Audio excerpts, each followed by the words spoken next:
Dear students, आज का हमारा विषय है यूनिफिकेशन ऑफ जर्मनी, अर्थात जर्मनी का एकीकरण। इतिहास पढ़ते समय हमें एक बात बहुत ध्यान रखनी चाहिए कि जब भी हम किसी घटना को पढ़ रहे हैं तो उस घटना का स्थान और उस घटना का समय हमें याद होना चाहिए। जब हम यूरोप का इतिहास पढ़ रहे हैं तो हमें यूरोप की उन घटनाओं को ध्यान रखना चाहिए जिन घटनाओं के कारण पूरी व्यवस्था में बदलाव हुआ था, चाहे वो बदलाव राजनीतिक था, चाहे सामाजिक था, चाहे आर्थिक था। तो इसी चीज को ध्यान में रखते हुए जब हम जर्मनी को पढ़ते हैं तो एक राजनीतिक परिवर्तन है जो हम मुख्य रूप से देख रहे हैं। तो इसके अंदर जो हमारा सबसे पहला टॉपिक आता है, जो देखने की बात आती है, वो आती है कि जर्मनी का जब यूनिफिकेशन पढ़ रहे हैं तो हमें सबसे पहले 1815 ईस्वी के यूरोप को देखना चाहिए। 1815 ईस्वी में यूरोप में क्या हुआ था? नेपोलियन का पतन हो गया था और 1815 ईस्वी में ही वियना की कांग्रेस हुई थी। नेपोलियन के पतन की घटना क्यों इंपॉर्टेंट है? क्योंकि नेपोलियन एक ऐसा शासक था फ्रांस का जिसने संपूर्ण यूरोप को जीत लिया था। जो हम मानचित्र में देखते हैं तो जो इंग्लैंड को छोड़ के, इंग्लैंड पे वो नहीं जीत पाया था, तो संपूर्ण क्षेत्र पर उसका अधिकार हो गया था। संधियां भी की थी, वो अलग विषय है जिसमें हम देखेंगे।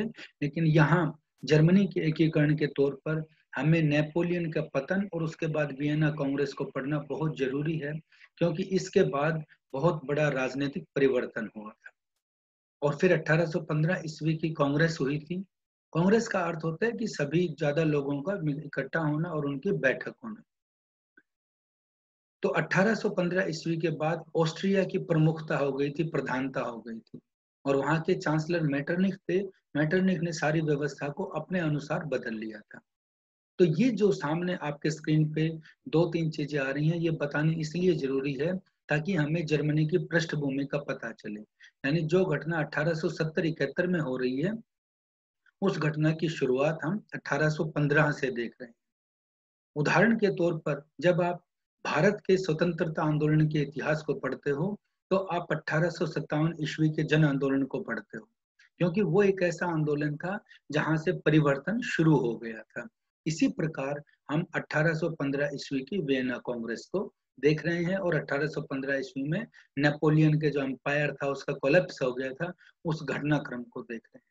इस स्थिति को ध्यान में रखते हुए हमें मानचित्र देखना होगा कि एक मानचित्र है, ये जर्मनी का मानचित्र है जो 1815 ईस्वी का है, जिस 1815 का मैं जिक्र आपके साथ कर रहा था। इस मानचित्र में सबसे बड़ी चीज देखने की क्या है कि आप यहाँ पे देखिए, ये पर्शिया लिखा हुआ है। ये पर्शिया एक बहुत बड़ा क्षेत्र था जो जर्मनी का क्षेत्र था, और इस जर्मनी के क्षेत्र के साथ इसको पूर्व का क्षेत्र आप कहेंगे। ये जो क्षेत्र है ये दक्षिण का पार्ट है। आगे जब आप विषय को पढ़ेंगे तो उसमें ये दक्षिण का भाग करना, उत्तर का पार्ट, ये जो उत्तर का भाग है, और एक ये है। जब भी हम कोई राजनीतिक इतिहास पढ़ते हैं तो हमें मानचित्र पर उसकी भौगोलिक स्थिति का पता होना चाहिए, कहाँ पे क्या व्यवस्था है। तो ये जो चीज आप देख रहे हो, वुटेनबर्ग, ये जो जगह है, बावेरिया देखोगे, ये सारे के सारे, वोजनबर्ग देखोगे, फ्रैंकफर्ट होगा, अभी फ्रैंकफर्ट की संधि आपने बाद में देखनी है। ये जो स्थान है ये हमें देखना है, ये नीचे ऑस्ट्रिया है। तो इस ऑस्ट्रिया की यहाँ पे सारी की सारी जो मैं आपको मेटरनिख का पढ़ाऊंगा, ये सारी की सारी चीजें इसके अंदर आगे आएंगी। तो इस मानचित्र को आपको ध्यान से देखना बहुत जरूरी है। फिर हमारे पास आता है टॉपिक यूनिफिकेशन ऑफ जर्मनी। इस घटनाक्रम को ध्यान में रखने के लिए, इस पूरे प्रोसेस को समझने के लिए हमें सारे के सारे आंदोलन को, जो ये 30 साल का आंदोलन था, सॉरी 30 साल का नहीं, जो 1870-71 में जो आंदोलन होता है, इसको दो भागों में बांटते हैं। दो भाग कौन से हैं?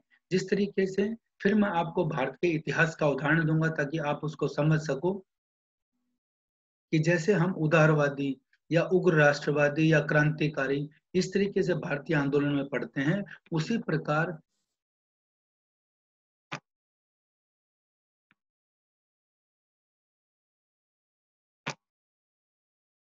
जो दो भागों में हमने इसको बांटा हुआ है, तो दो भागों को किस तरीके से बांटा है कि early efforts of German unification, एक बिस्मार्क थे जिसके तहत ये जर्मनी का जो एकीकरण हुआ था, और दूसरा बिस्मार्क से पहले जो एफर्ट्स किए गए थे, तो हम इसे दो पार्ट्स में बांट लेते हैं, early efforts for German unification and second is Bismarck successful efforts for German unification. या इस टॉपिक को हम ये भी कह सकते हैं, Bismarck the architect of German empire. तो दो तरीके से हमारे पास ये प्रश्न अगर आप पढ़ेंगे, आपके पास अगर परीक्षा में भी प्रश्न आता है तो दो एंगल से इसको पूछा जा सकता है कि what was the role of Bismarck in German unification, और बिस्मार्क के अलावा क्या रोल था उसको भी पूछा जा सकता है। यहाँ हम सबसे पहले करेंगे कि early effort of German unification. जिस तरीके से मैंने आपको बताया था कि जर्मनी के बारे में हम पढ़ रहे हैं, उससे पहले मैंने आपको 1815 की घटना का जिक्र किया था। इसी तरीके से जब हम इसके एकीकरण को पढ़ते हैं, जब हम इसके दो पार्ट्स में से एक पार्ट को हम चूज करते हैं, तो उसके अंदर जो चीज आती है उसमें हम करेंगे एक और घटनाक्रम हुआ था जिसको आप कहेंगे 1789 की फ्रांस की क्रांति। तो ये 1789 की फ्रांस की क्रांति का हम समय लेते हैं कि Holy Roman Empire and impact of French revolution of 1789। 1789 की फ्रांस की क्रांति तथा होली रोमन एम्पायर, इसका क्या प्रभाव पड़ा था। जब 1789 की फ्रांस की क्रांति हुई थी तो वो एक ऐसी घटना थी जिसका जो स्लोगन था वो स्वतंत्रता, समानता और भाईचारा की भावना थी। उसने सारे के सारे विश्व को परिवर्तित कर दिया था, और यूरोप को तो विशेष रूप से। उस समय में जो हमारा ये मध्य यूरोप का भाग है, ये 360 छोटे छोटे जर्मन राज्यों में बटा हुआ था। उन जर्मन राज्यों में ऑस्ट्रिया, पर्शिया, सैक्सनी, हनोवर, ये जो मैंने आपको अभी मैप के ऊपर दिखाया था, मैक्लेनबर्ग, बावेरिया, वुर्टमबर्ग, बेडेज, हेसे, ये सारे के सारे थे। तो 360 भागों में ये बटा हुआ था, और इनके अंदर थी कि जो प्रमुख राज्य थे वो प्रमुख राज्य अपना एक अध्यक्ष चुनते थे, और उसी को राजा कहा जाता था, उसी को सम्राट कहा जाता था। और उसके बाद उनकी एक डायत होती थी, एक डायत संसद होती थी, और उसका इतना बड़ा काम नहीं था, वो केवल जितने भी काम होते थे उसको लिखित रूप के अंदर वो अपना रिकॉग्निशन देती थी, वही काम होता था। सेकंड हमारे पास पॉइंट आता है effect of Napoleon's action against German states. जो नेपोलियन ने जब अपनी सत्ता ग्रहण कर ली थी, तो नेपोलियन के समय में क्या चीज आती है, क्या परिवर्तन आता है नेपोलियन के समय में, वो हमें देखने को मिलेगा। तो जो पवित्र साम्राज्य बना हुआ था उसमें अधिकांश छोटे पर छोटे जो राज्य थे, नेपोलियन ने उन सब छोटे छोटे राज्यों के अधीन एक अपना संघ स्थापित कर दिया था, और छोटे राज्यों को खत्म कर दिया था।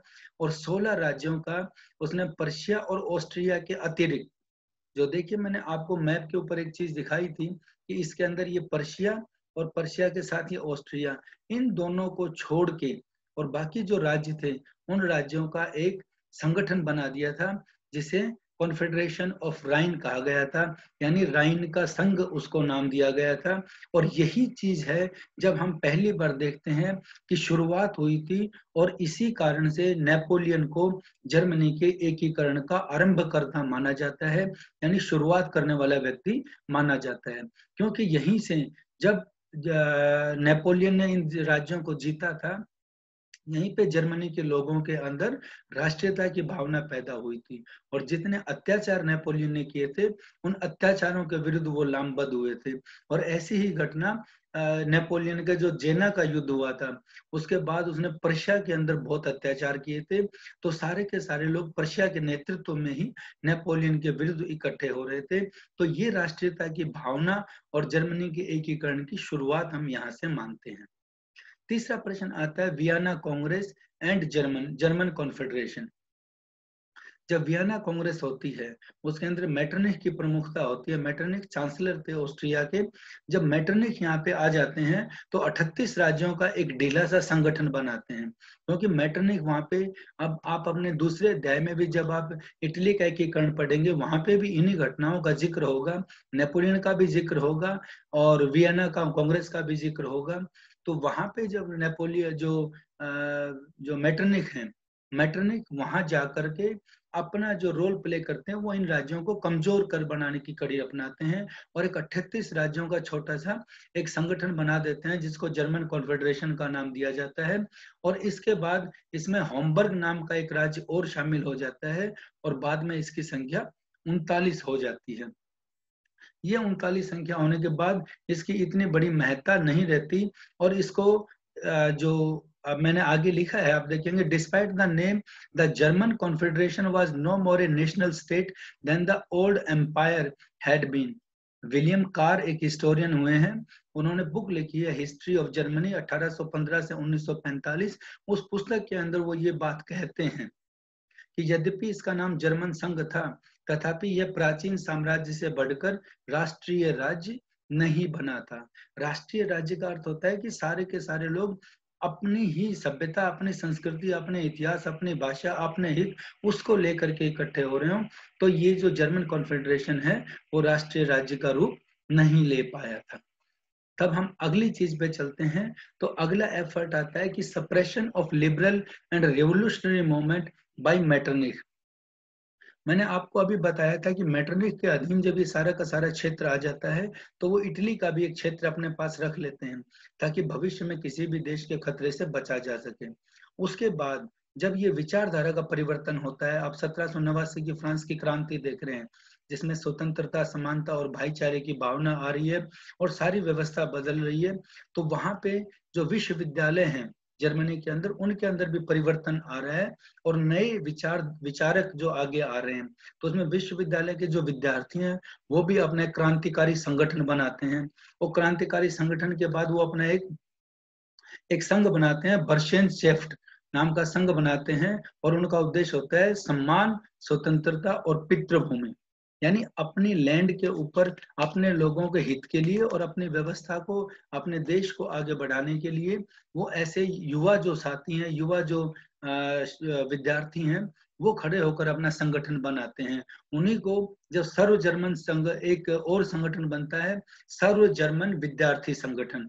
इसको जब इतनी ज्यादा यूथ आगे आ रहा है और प्रोफेसर और दूसरे शिक्षक वर्ग या और विचारक आगे आ रहे हैं, तो यहाँ पे मेटरनिख को अपने सारे के सारे जो जितने भी पदाधिकारी होते हैं, उसके मंत्रीगण होते हैं या दूसरे राज्यों जिस पर उसका अधिकार है, वो इकट्ठे करता है। उनको मेटरनिख इस आंदोलन को दबाने का निश्चय करता है और विद्यार्थियों को और उनकी गतिविधियों पे बहुत कड़ा नियंत्रण कर देता है। जितनी भी प्रेस होती है, अखबारों पे, प्रेस पे या और दूसरी पुस्तकें वगैरह प्रकाशन के ऊपर प्रतिबंध लगा दिया जाता है। अध्यापकों को और विद्यार्थियों को कारावास में डाल देते हैं। विद्यार्थियों के संघों को गैर कानूनी घोषित कर दिया जाता है। इतना ज्यादा वो अत्याचार करता है। फिर हमारे पास एक और आता है कि influence of the French revolution of 1830। 1830 ईस्वी में फिर फ्रांस के अंदर एक बदलाव होता है, क्रांति होती है। फ्रांस का हम जिक्र क्यों करते हैं? क्योंकि आप मानचित्र के अंदर देखेंगे, मैं पुनः फिर एक बार आपको मानचित्र दिखाता हूं कि इस मानचित्र में आप देखेंगे तो ये फ्रांस का सारा क्षेत्र है। इस फ्रांस का डायरेक्ट इसके ऊपर प्रभाव पड़ रहा है, इस देश के ऊपर, क्योंकि सारा का सारा ये फ्रांस के साथ जुड़ा हुआ है। तो फ्रांस के साथ, और उस समय में अगर आप देखेंगे तो ये पावरफुल देश है। यहाँ पे ये पूरा जर्मनी है जो बटा हुआ है, यहाँ पे ऑस्ट्रिया पावरफुल है और यहाँ पे फ्रांस पावरफुल है। इसलिए इन देशों की कोई भी घटनाक्रम है उसका जानना बहुत जरूरी है, क्योंकि इसी का प्रभाव आगे पड़ता है। फिर 1830 ईस्वी में फ्रांस के अंदर एक आंदोलन होता है और उसमें बूर्बो वंश का जो शासक होता है, चार्ल्स दशम या चार्ल्स दसवां होता है, उसको राजगद्दी से उतारकर वहां पे ओलियंस वंश के एक उदार शासक लुई फिलिप को राजा बना दिया जाता है। और जब लुई फिलिप राजा बनता है तो जितने भी उनके अधीन राज्य होते हैं वो सभी अपने नए संविधान बनाते हैं, या और दूसरे जो राज्य हैं वो अपने पुराने संविधान को ही बदलाव कर लेते हैं, आगे बढ़ाते हैं। तो उसी कड़ी में जो बेवेरिया है, बुटनबर्ग है, सैक्सनी है, हैनोवर है, ये जो जर्मनी के राज्य हैं जिनका मैंने अभी मानचित्र में आपको दिखाया था, ये बावेरिया है, ये बुटेनबर्ग है, ये सारे के सारे राज्य हैं, ये इंडिपेंडेंट राज्य हैं। ये भी अपने संविधान को बदलते हैं और नई विचारधारा और नए उदार अधिकारों के साथ आगे बढ़ते हैं। और इसमें फिर इंग्लैंड और फ्रांस में जो मेटरनिख के कार्य हैं वो उसका कड़ा विरोध करता है इंग्लैंड, और जर्मनी के उदार आंदोलनों का समर्थन करता है। तो जर्मनी के अंदर एक चीज आप देखेंगे, एक परिवर्तन की बात आ जाती है, लोगों में जागरूकता आती है। फिर आपके पास एक पॉइंट आता है जोल्बेरिन। जोल्बेरिन को हम बोलेंगे इकोनॉमिक यूनिटी, एक आर्थिक रूप से एकत्र होने की बात है। ये जोल्बेरिन शब्द ऐसा है। इस जोल्बेरिन के अंदर क्या किया था कि जो भी राज्य थे सारे के सारे, फिर मैं आपको मानचित्र पर ले जाऊंगा, ये जो सारे के सारे आपस में राज्य हैं पर्शिया के अंदर, इन राज्यों के अंदर जो कर दिया जाता था वो 67 यानी 67 चुंगी करते पूरे के इसके अंदर, पूरे पर्शिया के अंदर, जर्मनी के अंदर, इस सारे क्षेत्र में। तो वो अपना आर्थिक रूप से उनका बहुत नुकसान होता था। तो जो ये विचारधारा आ रही है, जिसके अंदर संविधान में भी बदलाव आ रहा है, दूसरी भी चीजें हो रही हैं, तो ये सारे के सारे लोग मिलके और जोल्वेरिन की स्थापना करते हैं। इस जोल्वेरिन के अंदर ये आपस में सारे के सारे राज्य मिलकर 1818 से 1834 तक अपने जितने भी ये व्यापार करते हैं, उसके अंदर अपने जो चुंगी कर है उसको माफ कर दिया जाता है। लेकिन इस जोल्वेरिन के अंदर ऑस्ट्रिया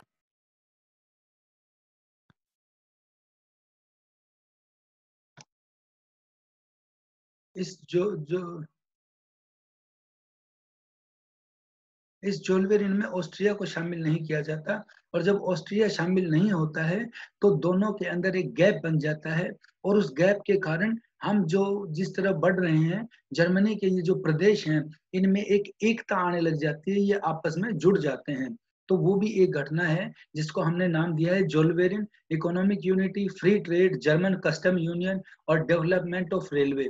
आगे मानचित्र में भी मैं दिखाने की कोशिश करनी थी मैंने आपको, कि एक पूरे के पूरे ये जो मानचित्र है, आपको फिर वापस लेके चलता हूँ। इसके अंदर रेलवे का पूरा निर्माण हो जाता है, और उस रेलवे के अंदर भी जब सारे में रेलवे का निर्माण होता है, तो इन देशों के अंदर एकता की भावना और बढ़ती है। ये रेलवे का मैप है, development of railways in Germany. मैंने ये जर्मनी यानी पूरा का पूरा क्षेत्र ही ले लिया है, कि देखिए रेलवे के सारे, इसको आप देखेंगे कि 1835 से 39 और 1840 से 49, 1850 से 1859 और 1860 से 65, ये फिगर के अंदर दिए गए हैं कितनी रेलवे का अलग अलग तरीके से जो डेवलपमेंट होती है वो सारी बताई गई है। तो ये रेलवे से जुड़ने का अर्थ क्या हुआ है, कि सारे राज्यों में एकता आ रही है, एकता की भावना आगे बढ़ने लग रही है।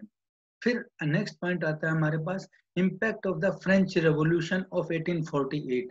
1848 में फिर फ्रांस में क्रांति होती है, तो उस 1848 के फ्रांस की क्रांति का भी यहाँ प्रभाव पड़ता है।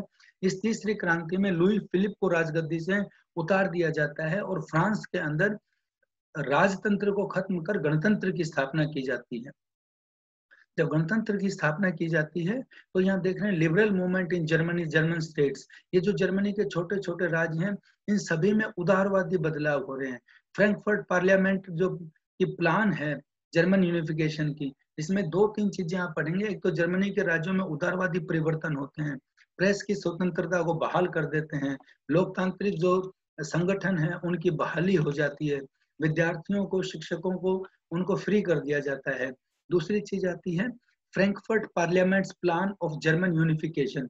जो फ्रैंकफर्ट पार्लियामेंट थी उसके 521 प्रतिनिधि थे, और वो 521 प्रतिनिधि एक सभा, उस सभा को वोर पार्लियामेंट कहा जाता था, या उसको आप प्री पार्लियामेंट भी कह सकते हैं। उसमें निर्णय हुआ है कि जर्मनी का एक अध्यक्ष के अधीन एकीकरण किया जाए और संसदीय सरकार की स्थापना की जाए।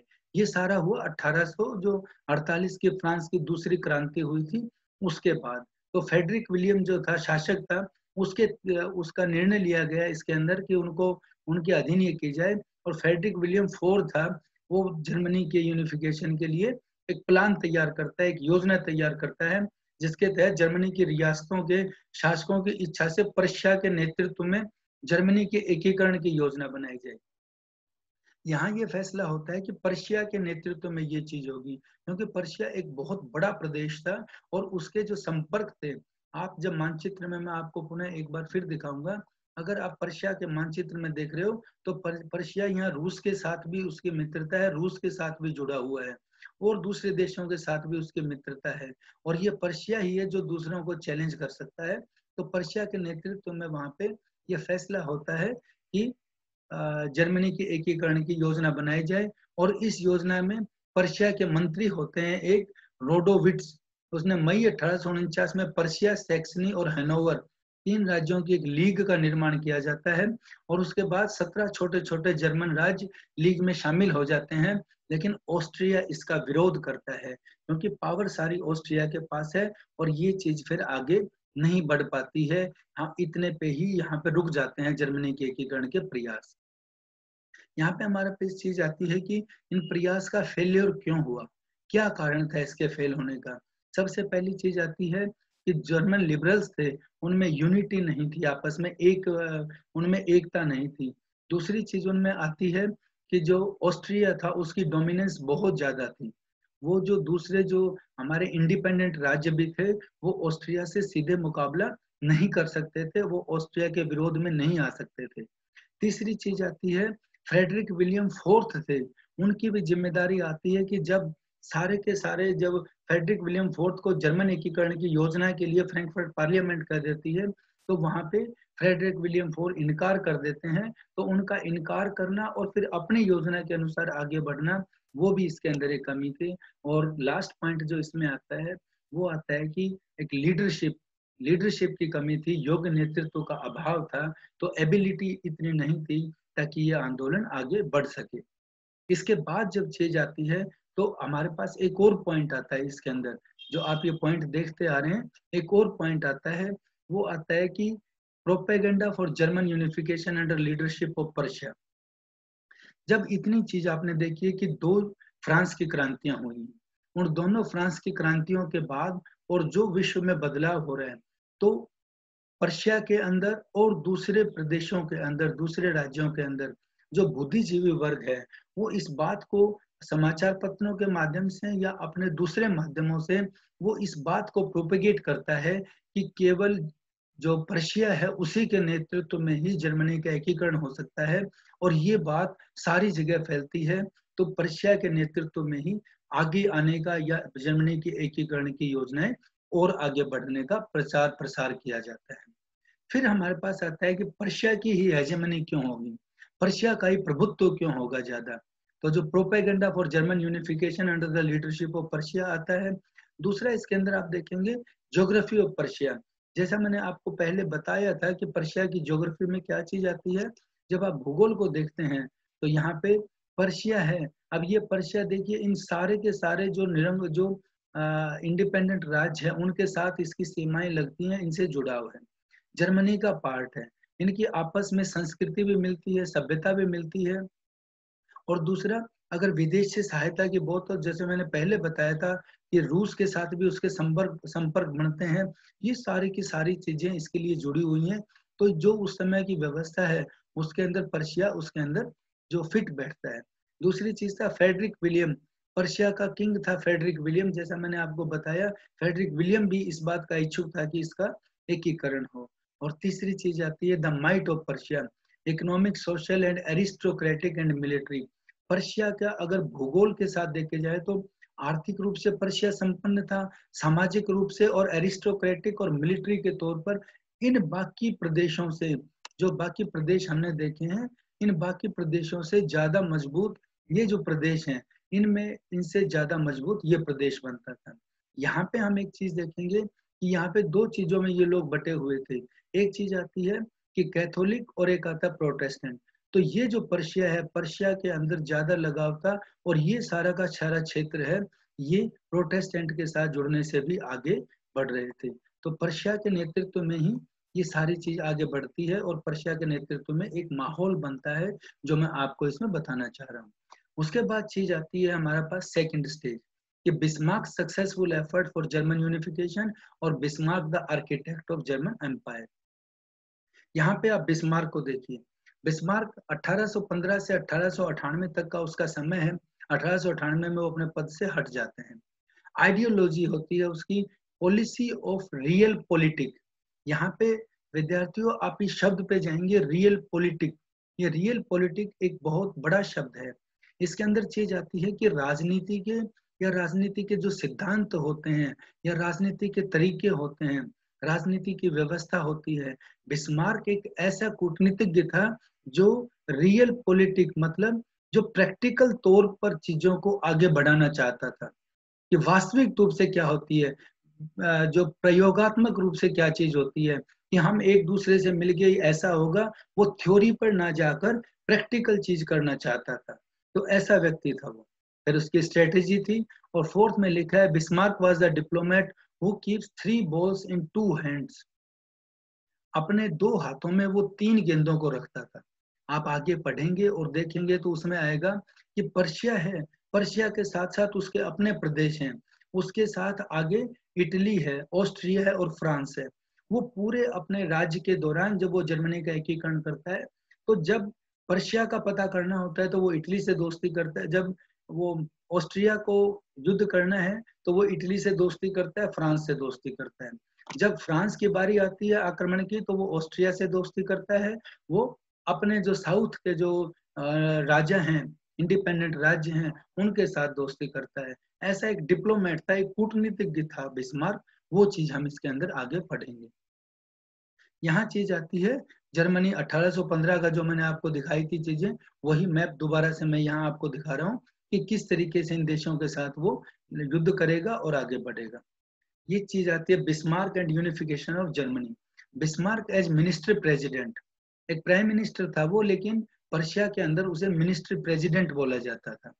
वो जानता था two obstacles in German unification. जब वो प्रधानमंत्री बनता है तो उसको पता है कि जर्मनी के यूनिफिकेशन में दो ऑब्स्टेकल्स हैं। उन दो ऑब्स्टेकल्स में एक ऑस्ट्रिया है और दूसरा फ्रांस है, तो उनको हटाना पड़ेगा। और उसके लिए वो कहता है कि पावरफुल मिलिट्री होना बहुत आवश्यक है। वो अपनी पावरफुल मिलिट्री बनाने की बात करता है। ये उसके कुछ शब्द हैं जो मैंने आपके सामने रखे हैं। My greatest ambition is to weld the Germans into a nation. Weld में सारे जर्मन को एक राष्ट्र के तौर पर इकट्ठा करना। And second was not by speeches and majority votes are the great questions of the day decided by the blood and the iron। वो कहता है नीतियों से और इन कामों से कभी भी नहीं होता। ब्लड एंड आयरन की जो पॉलिसी अपनाई जाती है, युद्ध का तरीका होता है, उसी से ये चीजें आगे बढ़ती हैं। यहाँ पे ये चीज आई है, मैंने आपको दिखाने का प्रयास किया है। वार ऑफ यूनिफिकेशन वार्स हैं। द डेनिश वार 1864 में, ऑटो पर्शियन वार, ऑस्ट्रिया और पर्शिया के साथ जो वार है, और फ्रैंको पर्शियन वार 1870-71 का फ्रांस और पर्शिया का वार होता है। यहाँ पे ऑस्ट्रिया पर्शिया का वार होता है और यहाँ पे डेनमार्क के साथ युद्ध होता है। इसी की डिटेल में आगे बताऊंगा। और यहीं पे आप देख रहे हैं कि ये बेल्जियम है और किस किस तरीके से सेना के प्रवास और आगे फ्रैंको रशियन जो 1870 में कैसे वो जुड़ते हैं, क्या क्या व्यवस्था होती है, वो दर्शाई गई है। हम फर्स्ट स्टेज पे आते हैं अपनी, तो बिस्मार्क यूनिफिकेशन। तो बिस्मार्क की यूनिफिकेशन में फर्स्ट पॉइंट में आपको मैंने देखा था कि बिस्मार्क की क्या योजना थी। सेकंड पॉइंट है वॉर अगेंस्ट डेनमार्क। 1864 में वो डेनमार्क के साथ युद्ध करता है। अब देखिए यहाँ पे उसकी डिप्लोमेसी आती है। बिस्मार्क को इस बात का पता है कि जब तक वो ऑस्ट्रिया को नहीं हराएगा तब तक वो आगे नहीं बढ़ सकता है। लेकिन ऑस्ट्रिया की सेना कितनी है, उसकी लीडरशिप कितनी है, उसके पास पावर कितनी है, इसका उसे नहीं पता है। तो इस चीज को ध्यान में रखते हुए एक प्रॉब्लम होती है होलेस्टीन एंड स्लेशविग। ये दो डचीज हैं, दो प्रदेश हैं छोटे से डेनमार्क के पास, और ये इंडिपेंडेंट प्रदेश थे। जो डचीज थी, ये दो छोटे छोटे प्रदेश थे, ये इंडिपेंडेंट थे। लेकिन बाद में कुछ 1864 के अंदर या 1864 के पास डेनमार्क अपना संविधान बनाता है और उस संविधान में इन डचीज को दिखा देता है अपना हिस्सा, यानी डेनमार्क का हिस्सा दिखा देता है। इस डेनमार्क का हिस्सा दिखाने के बाद बिस्मार्क ऑस्ट्रिया के साथ बातचीत करता है और ऑस्ट्रिया के साथ बातचीत करके दोनों अपना इकट्ठा संधि करते हैं। और उस संधि के बाद डेनमार्क के साथ वो युद्ध करते हैं कि वो इनको अलग ना दिखाए, क्योंकि व्यापार के रास्ते हैं ये। और उसके बाद डेनमार्क के ये पर्शिया ऑस्ट्रेलिया अलायंस होता है और डेनमार्क पे अटैक हो जाता है। अटैक होने के बाद वियना की संधि होती है 1864 के अंदर ही, और उसके अंदर होलस्टीन ऑस्ट्रिया को दे दिया जाता है और श्लेस्विग पर्शिया को दिया जाता है।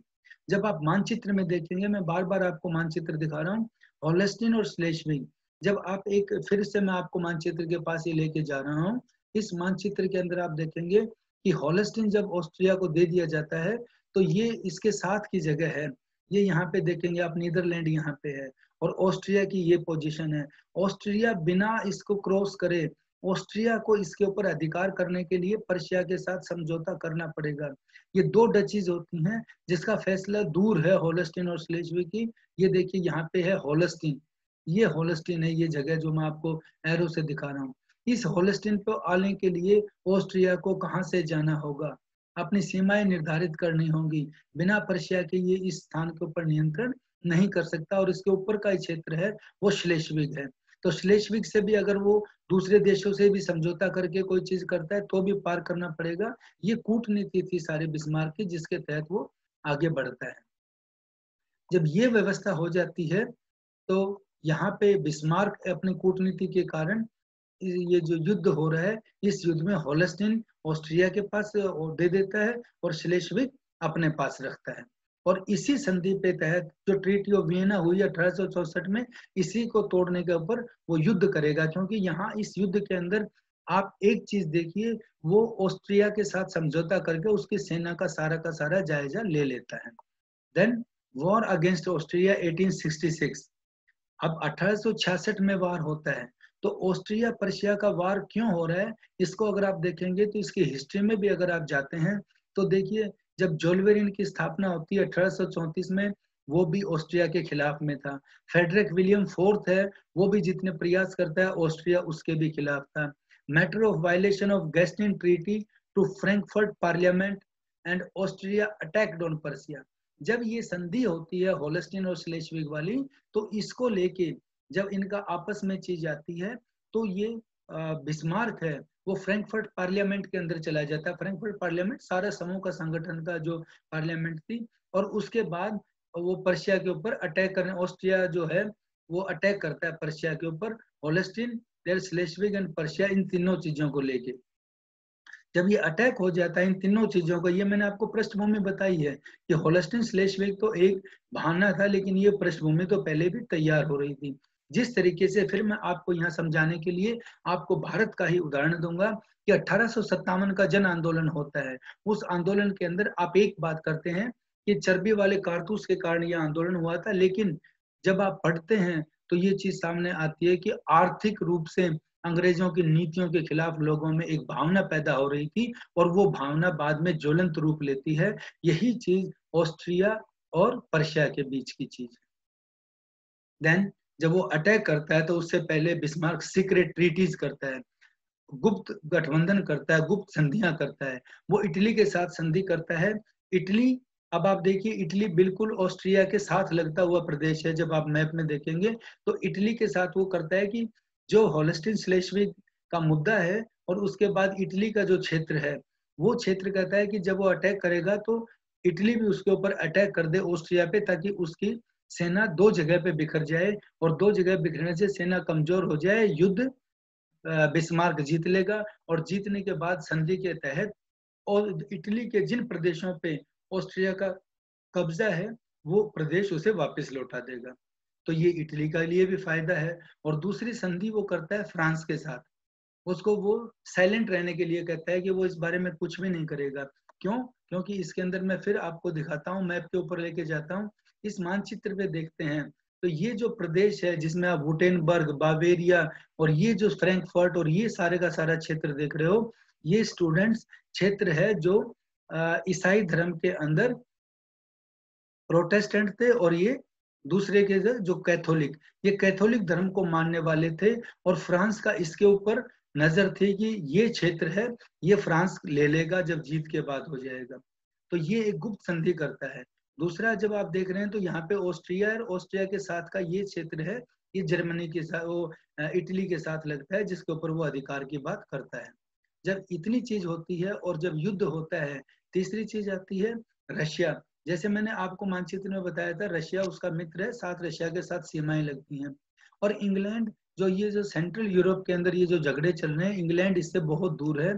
तो इस युद्ध के अंदर सारा का सारा पलड़ा है वो बिस्मार्क की तरफ ही होता है। और अंत में जब युद्ध होता है, ऑस्ट्रिया है वो युद्ध हार जाता है सेडोवा के बैटल में, और एक पराग्वे की संधि होती है, जिस संधि के अंदर वेनेशिया का जो प्रदेश है वो इटली को दे दिया जाता है, और पर्शिया को हैनोवर मिल जाता है। हैनोवर, हेसेल कैसल, नासो, श्लेस्विग, होल्स्टीन और फ्रैंकफर्ट, ये सारा क्षेत्र ऑस्ट्रिया को मिल, पर्शिया को मिल जाता है। और ऑस्ट्रिया जर्मन कन्फेडरेशन है उसको छोड़ देता है, और जर्मन कन्फेडरेशन है जो पर्शिया के नेतृत्व के तहत उसको मान्यता प्रदान करता है। ये उस पहली लड़ाई के अंदर जो उसकी कूटनीतिक लड़ाई थी, वहां पे चीज आती है।